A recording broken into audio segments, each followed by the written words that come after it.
Democratic officials are looking at the big, beautiful bill as a political gift and hoping that voters view cuts to social spending negatively. But the party faces several challenges ahead of next year's midterms, including a Republican governing trifecta and a base questioning if party leadership is doing enough to challenge President Trump. Joining me now to discuss where the party goes next is Democratic National Committee Chair Ken Martin. Ken, welcome to the NewsHour. Thanks for joining us. Thank you so much for having me, Amna. So Democrats have just started running some ads this week against dozens of House Republicans who voted for that Trump budget bill. In your view, is that bill right now sort of the core messaging strategy for Democrats? Is that the strongest argument you've got? Well, absolutely, it's a strong argument because look at what this bill has done. I mean, every Republican in the Congress, in the U.S. House and in the Senate voted for this bill. Every Democrat voted against it. This is, as I call it, the big, beautiful betrayal.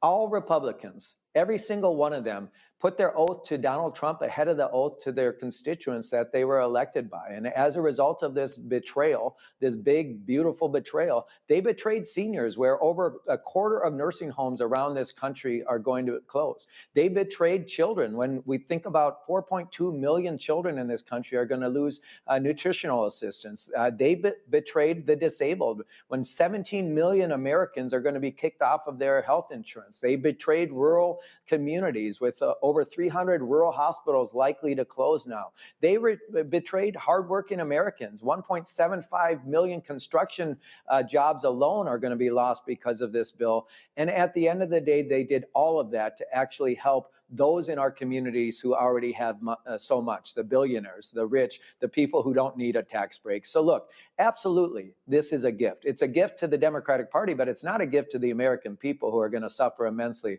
over the next several years and longer because of this disastrous bill. As you've seen among some of your own Democratic base, though, there are those who say they want Democrats to be doing more. I'll put to you the latest numbers from our PBS News NPR Marist poll that showed some 43% of Democrats, your own supporters, disapprove of the job that Democrats in Congress are doing right now. So why is it that you think your base is so unhappy with how Democrats are leading right now?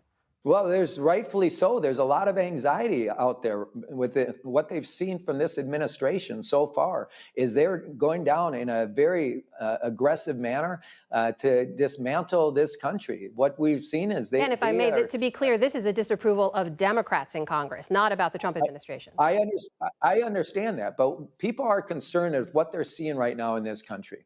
And what they want is they are anxious, they're nervous. This is unprecedented. We've never seen anything like this. And at the end of the day, that anxiety, of course, requires everyone to do their part. They want to see not just Democrats in Congress, but Democrats throughout this country. And whether you're in political party leadership, whether you're a local elected official, they want Democrats to do their part to resist this authoritarian regime and what they're doing to dismantle this country. So I understand where that anxiety comes from. But let me tell you what the Democratic Party has been doing. We've already hosted over 130 town halls throughout the country to hold Republicans accountable to their disastrous policies that they've been pushing from the beginning with this administration, not just to hold them accountable, but to make sure that we're helping to amplify the stories of all the pain and anguish that's been inflicted upon the American people since Donald Trump was inaugurated.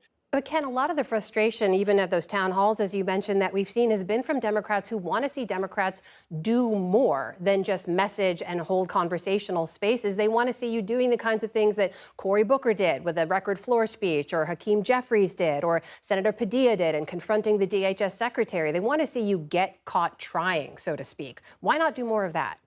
We are doing that. And you just mentioned people who are doing it, right? And folks are doing it all over the country. I think the sense is it's not enough of that, and that's where the frustration comes from. Is that fair? I don't think that's accurate, though. Look, I think initially when Donald Trump was inaugurated, I do believe the party and many of our elected officials were caught flat-footed. But you haven't seen that in recent months. You've seen elected officials, you just mentioned it, from Cory Booker to Hakeem Jeffries, to our Democratic attorney generals who are leading the way on filing litigation after litigation to take on this authoritarian regime, to our governors and local elected officials who are using the power of their offices to actually protect vulnerable communities and communities communities being targeted by this administration. And to our members of Congress who realize that they may not have power in Congress right now, but they have the power of their voices and their platforms to really get out there and speak loudly about what's happening. And that's what's been happening for weeks and months now. And so I get where the anxiety comes from, but it's just not accurate or true that the Democratic Party and our elected officials aren't doing enough. What do you take away from Zohran Mamdani's New York City mayoral Democratic primary win? Are there lessons there for the party or the races? Well, first, it was a brilliant campaign, and there's a lot of lessons. One is he campaigned for something. And this is a critical piece. We can't just be in a perpetual state of resisting Donald Trump. Of course, we have to resist Donald Trump. There's no doubt about it for all the reasons we just talked about. But we also have to give people a sense of what we're for, what the Democratic Party is fighting for, and what we would do if they put us back in power. And that's really critical. And I think that's one of the lessons from Mamdani's campaign is that he focused on affordability. He focused on a message that was resonant with voters, and he campaigned for something, not against other people or against other things. He campaigned on a vision of how he was going to make New York City a better place to live. I think that's one of the lessons. The other lessons, of course, is the tactics he used to get his message out. Both a very aggressive in-person campaigning, meeting voters where they're at, and then also in those digital spaces, using very creative messaging to cut through the noise and to get to voters in an inexpensive but authentic way. There's a lot to learn from that campaign, and I'm excited to learn more.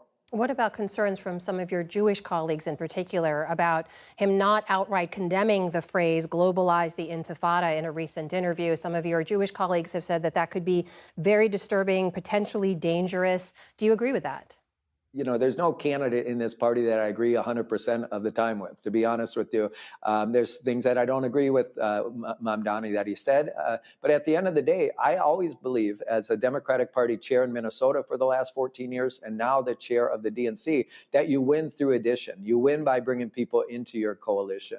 We have conservative Democrats, we have centrist Democrats, we have labor progressives like me, and we have this new brand of Democrat, which is the leftists. And we win by bringing people into that coalition. And at the end of the day, for me, that's the type of party we're going to lead. We are a big tent party. Yes, it leads to dissent and debate, and there's differences of opinions on a whole host of issues. But we should celebrate that as a party and recognize at the end of the day, we're better because of it.